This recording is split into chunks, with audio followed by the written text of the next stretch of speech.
Hi there fellow NPCs, I am Carbon Scythe and today we're going to continue to play the ladder.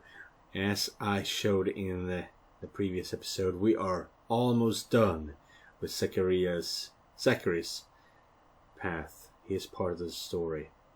So, let's see what ending he gets and let's go to the next story. Let's go. The pain is the worst when I come to. A sharp, piercing ache somewhere at the back of my head, begging to be noticed.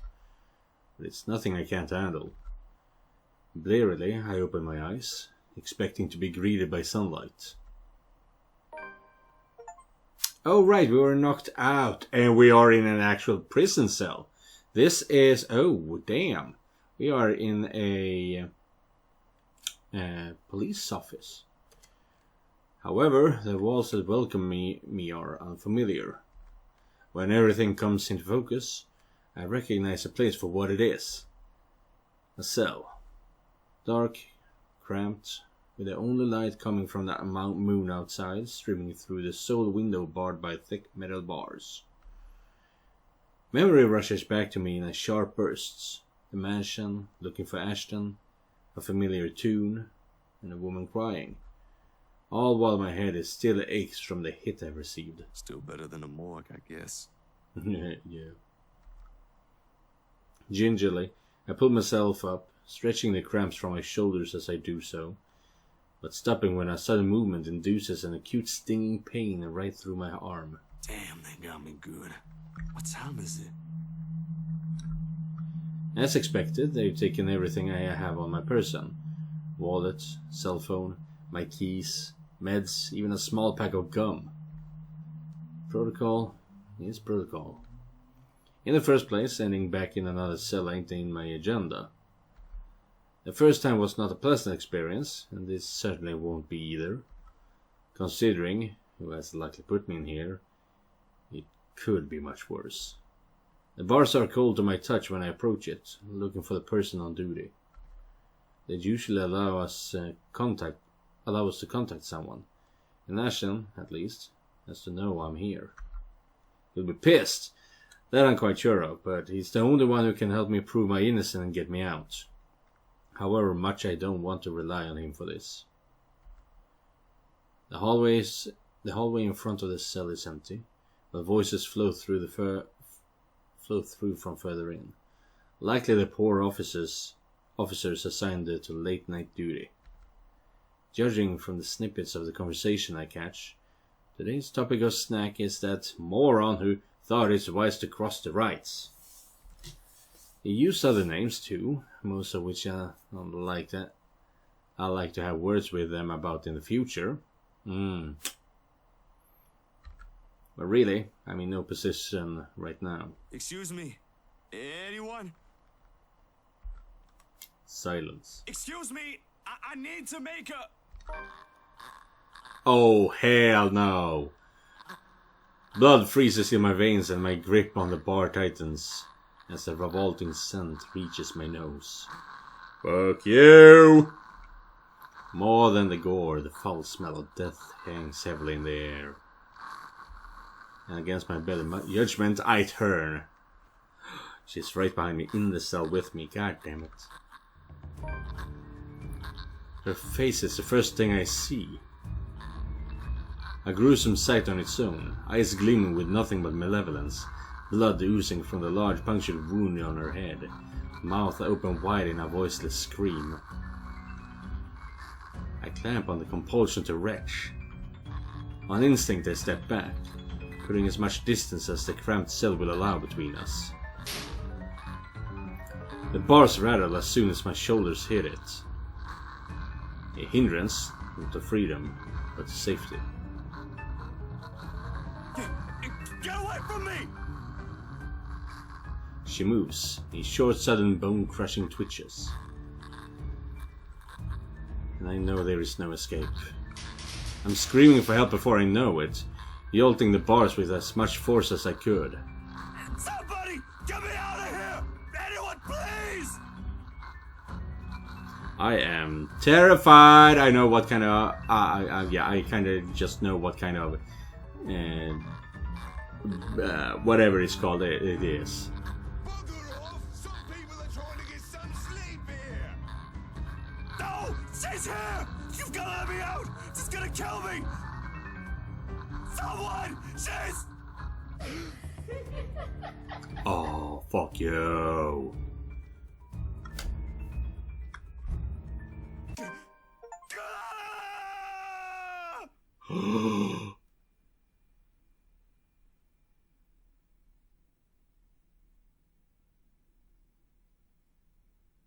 I died?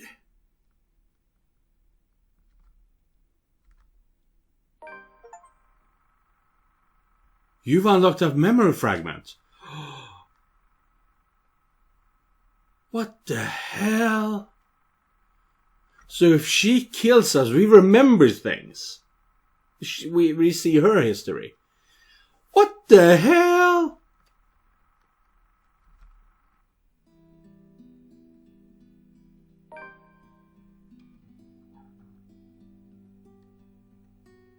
What the hell? Now, what does this have to say?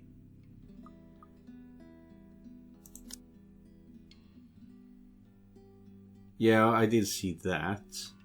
A terrified Zachary went looking for Ashton in the Ermengarde mansion, but to no avail. He also tried to warn Luke Wright about the spirit supposedly living in the house, but it was simply turned away. After hearing a crying woman, Zachary sneaked into the mansion, but was unfortunately spotted by the Wright's butler. When Zachary finally regained consciousness after being knocked out, he found himself locked up in a precinct. A familiar woman gave him a little visit. And he dies. God damn. And not only did he died in the police cell. And he told Hannah about the hate crimes, I think, and things like that. So she might make a big fuss out of this. Oh, she's as tall as me. Irish. Bachelor of Arts in Architecture. Chocolate, cats, classical arts, country music, karaoke, board games, video games, anime, and other obscure pop culture items. Yoga. So she is a nerd. I did just find out that she is a fan-made character. During the Kickstarter, someone apparently gave them enough money to have this one character made. And so that kind of explains how this character that is so strict, how these weird, unusual... And no, it's not even unusual because I like these things, and I'm not very unusual per se.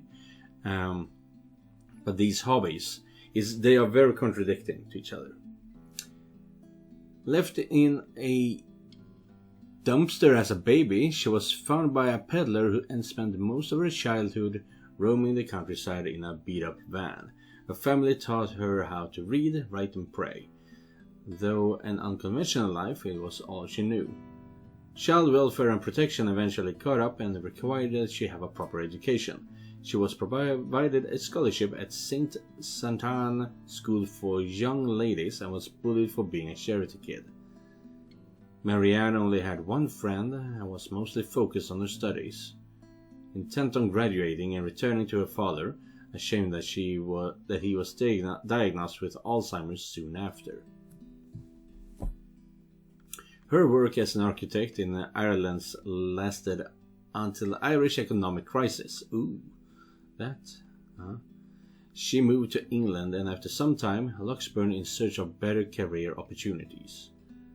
Yeah, so the other characters are not as sad per se. So yeah, it's yeah, it makes sense that she's fan-made, I guess. 7:15 p.m. The numbers are so little on the top of my screen, and they glare at me with such intensity that I can just hear their accusations. I'm late for the night out with the girls, yes, but I have the perfectly good excuse. Jeez. Considering I didn't follow typical office hours, they really can't expect me to be able to just go as I please at 5:30 on the dot. The client is, first and foremost, my priority. I have to sit tight when my personal assistant, Chris, tells me we have a big one coming up, and that I shouldn't miss this one. He knows a lot more on the who's who and what's what when it comes to these socialites, and I trust that judgment call. I really don't have time for rich people, their drama and their politics. Okay. Well, I'm only reacting like this because I've been building up an idea of what kind of person she is in a previous episode's comment section. And this is contradicting to what I concluded. These sort were who were born with a silver spoon in their mouths and who were used to wagging their silver tongues about. I let him handle the negotiation with them for the most part. Why else would I have hired him? But he told me I received a message about it an hour ago. Now, if only he has the full shilling when it comes to the time. Come on, I have a social life too, you know, to an extent. Can I do an Irish voice? It kind of felt like I managed to put it off there, but I'm not sure. Sort of. Pressing my head against the table, I try to stay off an oncoming headache when the notification for a new email pops up. All I'm expecting is hey, this looks like a good project I found, go send them a design. Or something like that, really. That's how it often goes.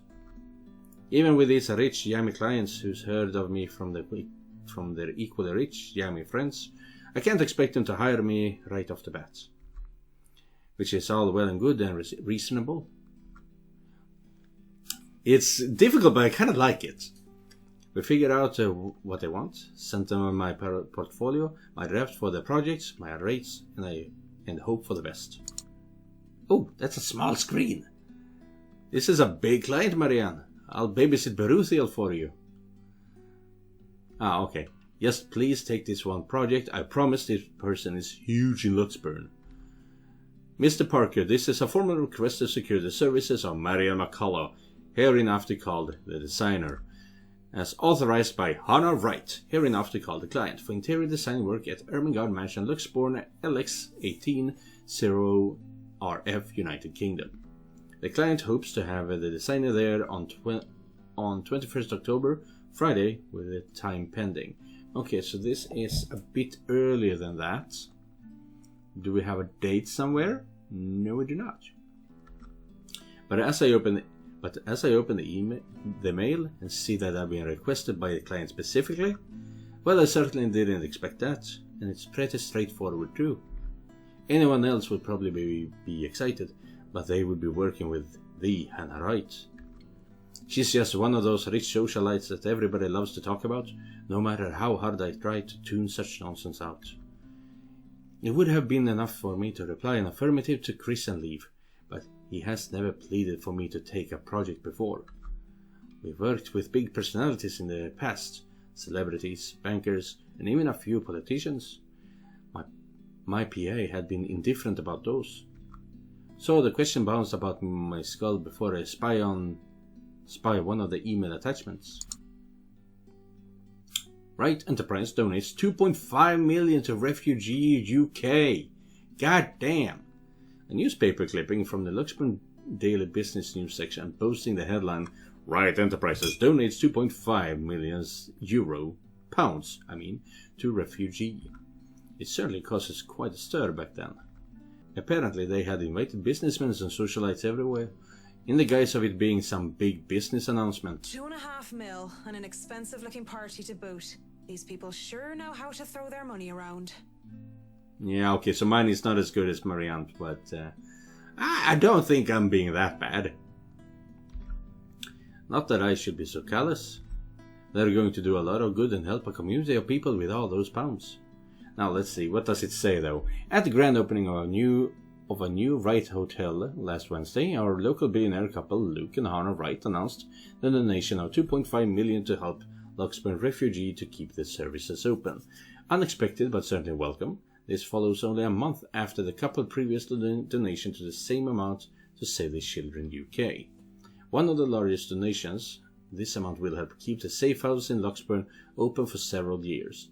With this money, refugee can keep helping women, children and victims of domestic violence. There are rumors as well as charity talking with the couple and looking into building a local center equivalent to their Gaia and Athena locations. These rumors have come to us due to one of the Enterprise employees mentioning a Project EOS. I, of all people, shouldn't criticize such acts, whether they were for show or not. At the very least, I know they'll be able to pay my rates. With the headline out of the way, however, I find myself staring at a picture that came along with the clipping. Because, wow, here I am, expecting a sour old woman in a blazer and skirt. But the woman that was plastered on the front page looks like she belongs on the front page of an entertainment section, or even, if I am to be crass, as the pin-up for a glamour. Okay, I'll be the real here, a men's magazine. She sure knows how to rock that dress. Wait, her hair, her eyes, her lips. She can't be her. And at the same time, she is her, only several years older. She looks just like... Oh, come on, Mac. The world is full of pretty blondes. Is this like an old girlfriend or something? It's just a coincidence. With a shake of my head, I snap out of it and I reach out for my phone when it buzzes, nearly falling off my chair in the process. Who else would be on the other line but the very people waiting for me? Oh, piss. I'm so sorry, Cam. I'm on my way. Oh, piss. That's what I say. Yet I still don't move from my chair, face flushed and heart racing. I could only stare until I can will myself to reply that yes, I'm accepting the assignment. And it takes even more time for me to close the image, shut down the computer and leave. Even then, it has already burned its image into my head, no matter how much I wish it would just disappear. It makes me eager for the alcohol and the company. It makes me eager for anything that can help me forget. It's a good thing that the nearest pub is just a hop, skip and a jump from here. The Galway Shawl, as it's called by those who frequented the place, is the only decent Irish pub in this county. Now, what does the journal say? And also, do comment, is my Irish good enough or should I just stop that? I'm having a lot of fun with it. An email from the Wrights came requesting Marianne McCulloch's expertise for their home. What seemed like an innocent commission made a different impact on the famous designer after seeing a picture of the Wrights of the Wright missus. Now wait, what date was it? 18th of October. You can pretty much tell that somebody is new if they call it by its official name. The Crawl Bar. My home away from home ever since I moved to Locksburn. Well, that is when I'm not too cooped up in my condo and working anyway. It has good alcohol, good company, and thank God and Saint Cecilia, good music. Crowd favorites like their boothy noise, the High Wesleyan Main, and Second Fusion Orchestra are often played. Not to mention the singing. I love singing. Anyone could just break out into a drinking song, and others in the pub were just wonderful that they just start singing along. And doing so while intoxicated is the best of ways to go about it. It's a win-win as long as I don't puke in the middle of the chorus, and as long as I can get home in one piece at the end of the day. And tonight is karaoke night. What better time than to try and sing all of my worries away? That's what my intoxicated brain tells me.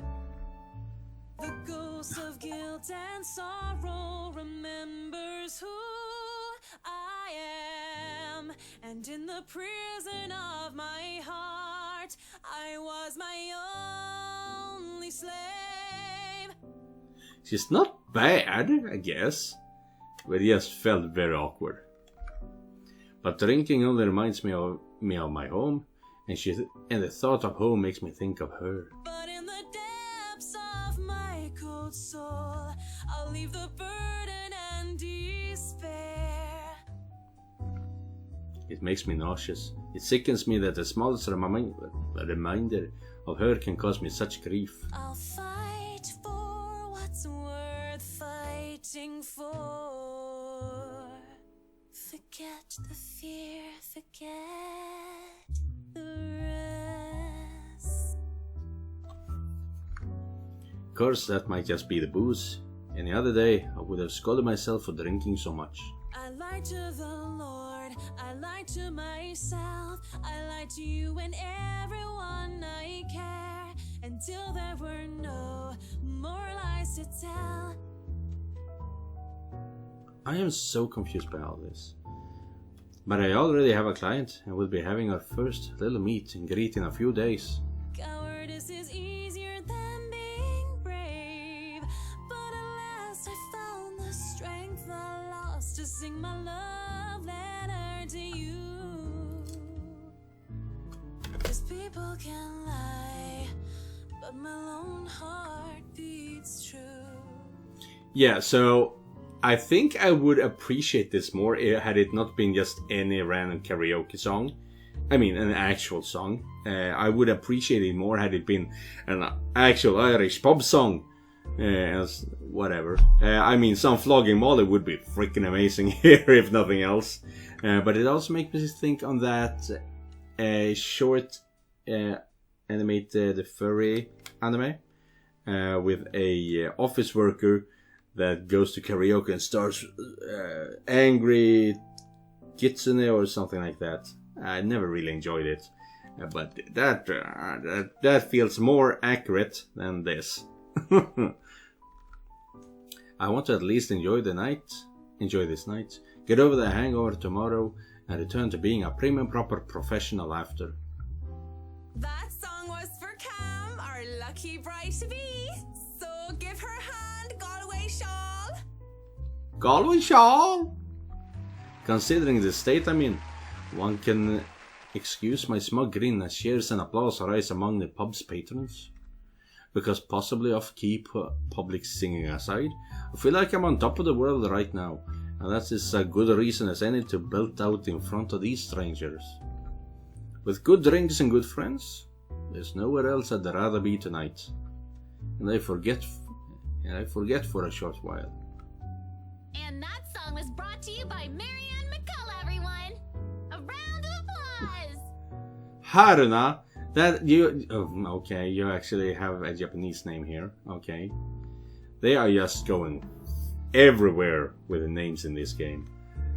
And of course, you can have a Japanese friend in United Kingdom, but just so off at times. But also, not only this exact picture makes me think of a tarot reading card. I used to dabble in tarot once back in the days, and I still do it once in a while. I do enjoy it. But this looks exactly like Three of Cups, which is through three women, old friends, sharing drink together and just reminiscing about their life together. And it's a card about friendship and history that you have together, and the history that you build on your own and things like that. It just reminds me exactly of that. Three of Cups. That was so good. You rock, Marianne. Well, that was Hannah's voice. Oh, please stop. You're just saying that. Or was it Marianne's voice? You know neither of us can hold a tune, Marianne. A toast to our shameless drunk singer. May your drinks forever flow and your notes be ever lovely. If anyone deserves a toast tonight, that's Cam. Finally sealed the deal after 3 Finally. years, eh? Read 'em and wait, bitches. Kamala's diamond engagement ring gleams as she holds it up for all the world to see. She has reasons to be proud. 3 years of living together and her boyfriend finally asked her the big question. Obviously, she said yes. Don't get too attached to that ring or the one after, sweetie. I was wearing a wedding ring not so long ago and look at where I am. Dude, don't be a downer. I mean, I'm not into weddings myself, but don't bring the mood down on others. But enough of me being a downer. Cheers to a happy engagement! Of course, if something like Haruna's divorce were to happen, I'll be there for Cam. Just as Cam had been there for me, acting more than just my yoga instructor, I can't be happier for my friends. I can't be happier for my friend right now. Cheers! And I am starting to lose the Irish voice. Cheers. Well, we both will be there for Cam, won't we? Haruna and I. Haruna, it's been a real bad year for her ever since her divorce. She is such a nice person, even loaning me money to open a studio, and she didn't deserve what her husband had pulled. And I'm just cutting it off now. I'm happy she's smiling again and picking out like she used to. I think we've all missed our Japanese firecracker. Okay, so she is from Japan even. Not just someone being put in from somewhere. Yeah. We met in yoga class, something I had joined to keep myself in shape and, well, honestly, so that I could make friends when I had moved to Locksburn. Clearly, it worked like a charm. And it definitely didn't have anything to do with the fact that I brought along my lucky D20 die with me at the first day. No, sir. Why? Okay. Yeah, she's trying to be professional, but she is such a big nerd. I mean, I have dice in loads as well. I'm playing Scion at the moment, but she is the wrong kind of nerd, and this character doesn't fit with everything else that this game has been. It just throws me off. It's not bad in any way, it just throws me off. It's just such a different character. However, this kind of Marianne I would love to meet. If she's this kind of nerd, I would love to meet her. Not the other Marianne that we've been knowing up until now. I love this girl so much. What about you, Marianne? You're 30 years old and you still haven't got yourself a man. Poof. And you guys know I have a very busy schedule. I don't have Schedule? time for that. Oh, come on. That's a lame excuse and you know it. You need a man who'll take care of you and you need it now. Maybe some hunk who'll be your house hubby while you rake in the dough. I'm quite capable of taking care of myself. Who needs a Mr. Right? Hey, look at me. I'm Marion McCullough, a lawful neutral cleric with 9 points in wisdom and 8 in charisma, but I can't get myself a date. Too nerdy. Gotta say. Too nerdy. If she is this nerdy when she's out with her friends, there is no way in hell that she is managing to keep all of this in when she's being professional. She's too nerdy for her own good, essentially. I mentioned druids and demons once. They don't even know the rules or understand what the numbers mean. And I certainly am not some sort of holy person. I am a far cry from a miracle worker, and I barely have the willpower to fight off demons, especially my own. Actually, maybe she isn't looking for a Mr. Right, but a Mrs. Right. Hey. Oh, my Marianne, we still love you even if you're in the closet. That would explain some things. Haruna, you don't have a ring anymore. Maybe you two can be together and I don't have to worry about my best girls being alone. What are you on about? There's nothing to explain. But the more I deny, the louder they tease until the other people in the pub start to watch. It doesn't help at all when Haruna drapes her arm over my shoulders and leans in. Will I be all yours then? Will you be making me feel like a woman? I know that they're just kidding around, but this doesn't make me comfortable in the slightest. So when Kamala noticed my silence and Haruna sees the expression on my face, they stop. And when the awkward air settles over us, the rest of the pub goes back to whatever they were doing before the whole thing ever happened. They probably won't even remember it when they wake up with massive hangovers anyway. Sorry. Me too. Is Haruna voiced by Isabella? They have the same at the end of sentences. Hey, no hard feelings, right?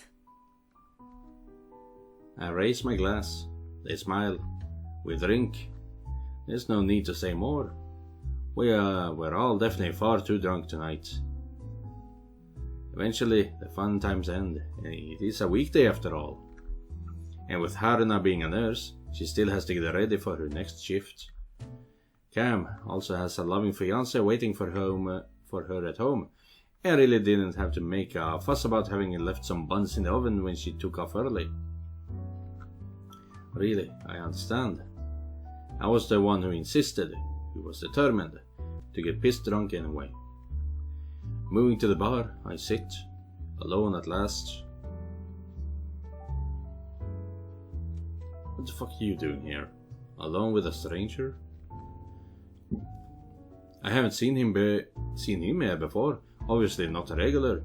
He hasn't said a word and just sits there, savoring his drink. With his whiskey served neat in the one hand and a lighter in the other, it doesn't seem like he's noticed me yet, and maybe I should go before he does look my way. Because he was pretty and he was blonde, and those two things plus alcohol never did me any good. I thought too late. Judging by the way his flushed face and the dazed look in his eyes, he's pissed drunk as I am. But whereas I feel like keeling over, he looks like he's still ready to take the catwalk by storm. Really, he has the air of one of those men who think they own the world. Hello there, sexy. Please don't stand up on my account. I On like my? what I see. And he's calling you sexy and not some kind of flower. That goes to show just how drunk he is. Great detail by the writers, gotta say that. Absolutely disgusting behavior from Whiskey. His name is Whiskey, gotta love it. Fancy a drink? It'll be on me. But then again, I might be pleasantly surprised if he proves me wrong. Want some between the sheets? Sex on the beach? I'm talking cocktails, of course. On the other hand, fat chance. But it doesn't matter, we both know how to play this game. There are two different ways for the night to end. One thing or another is going to happen. The question is, what do I want to do? Oh no, that's fine. I'd rather order Fine. some blue balls or some AMF if you don't mind. Cakes.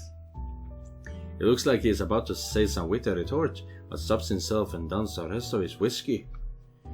I order a mint julep. He gets another whiskey, and we start to the customary small talk. Of course, the saying, ask me no question, I'll tell you no lies, goes without saying. We ask nothing about each other, offering up falsehood.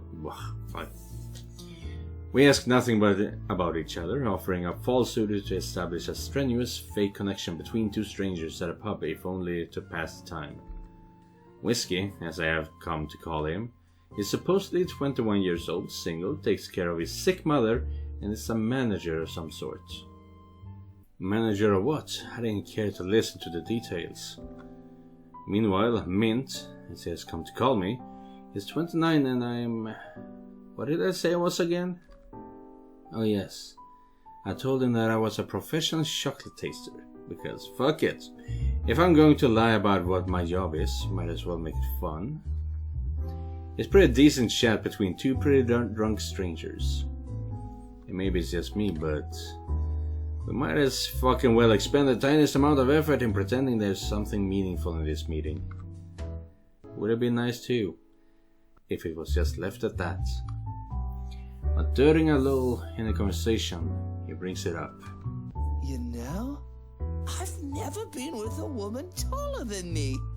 And you're not going to pee tonight either. And to think it might have been different from the rest. Never have and never will, whiskey. Can we go back to the history of chocolates? Did you know that chocolate candy was introduced in 19th century England as a healthier alternative to alcohol? Oh, was it now? Saint Lucy was the most beautiful woman of her time. She had men come from the four corners of the world just to see the pure light of her exquisite green eyes. If she were so lucky anyway. No, enough of the history lesson. Come on, Mint. You know and I know what you came here for. Though not every suitor was gallant, and she was no fool, she had known that sooner or later she would be able to defend her chastity. Come on. Wait, she wouldn't be? There must be something that gets you going. Not you, anyway. Wrong button as usual. She wouldn't be able to defend her chastity. So she had taken out a knife and gouged out her own eyes. There is something, but I don't think you can handle it. Impressed with her devotion, God restored her eyes and made them more beautiful than before. He has a peculiar sense of humor, hasn't he? Because that only meant suitors kept going after Lucy, and she kept her eyes in a chalice to scare them away. Oh, I'm pretty sure I can handle whatever it is. Saint Lucy, help me. Help me turn away from sin. Help me with my own blindness. My place isn't too far from here. I won't take care of you if it ends up being too much for you. And no one will be able to hear you if you try to scream. Are you gonna bring out the cosplay? You sure you want to go down that road, pretty boy? Wouldn't have it any other way.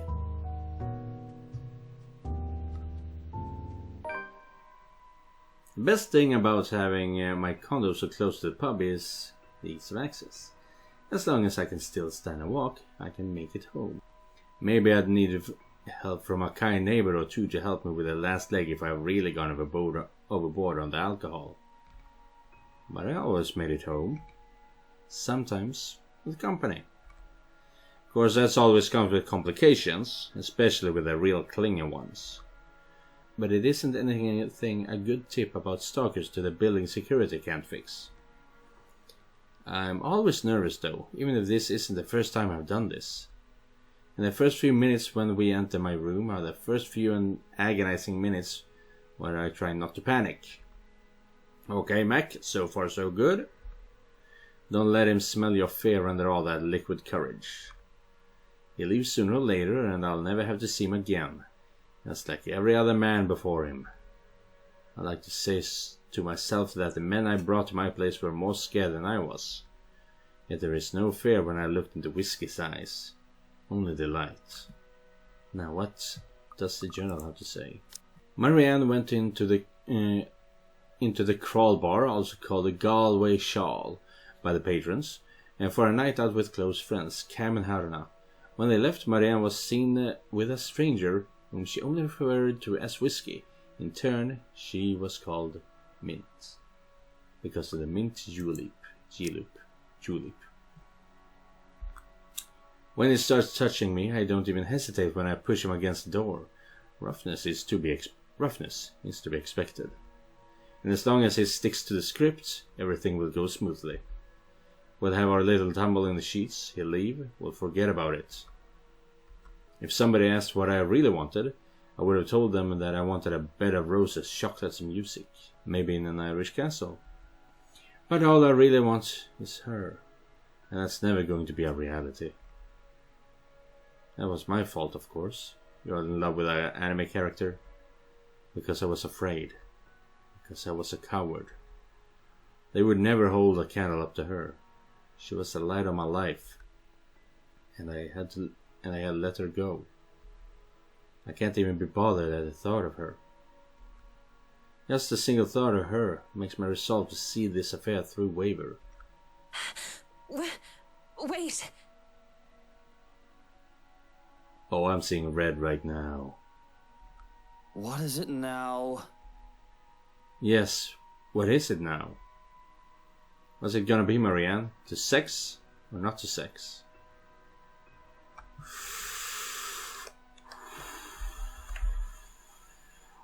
This is wrong. Wahalaha.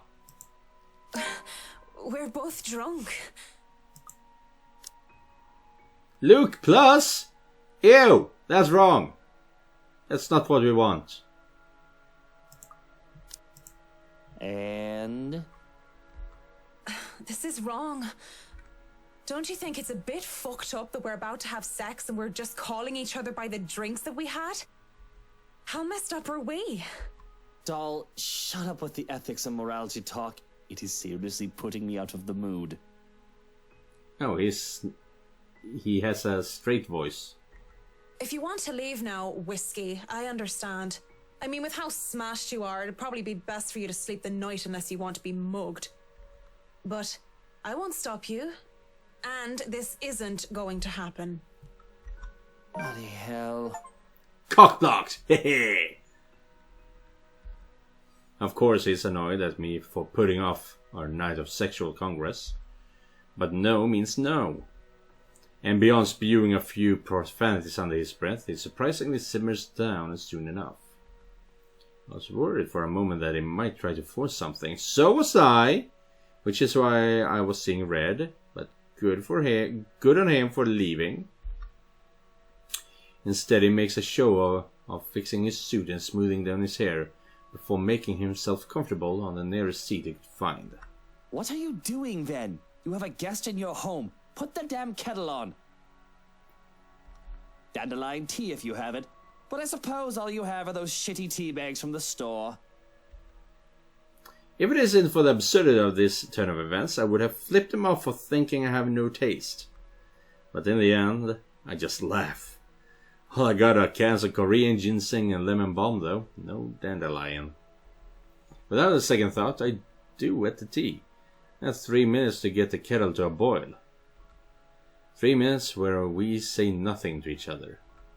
I mean, what do you even say to the guy I was going to sleep with until I changed my mind? I doubt he's in the mood to talk about the influence of Troy's son Mallory. It's still unusual by the time we're both seated on my bed with mugs of tea in hand. And I'm actually going to cut off here. I thought we were going to kind of flash forward past this, and I was going to cut off at the beginning of the next day. No, I'm actually cutting off here, and we will continue this conversation, this lovely conversation with Whiskey in the next episode. If you want to watch anything else that I've been playing, you can find it at the bottom of the screen. And remember, just because you're not the main character doesn't mean you're not important. Goodbye, everyone.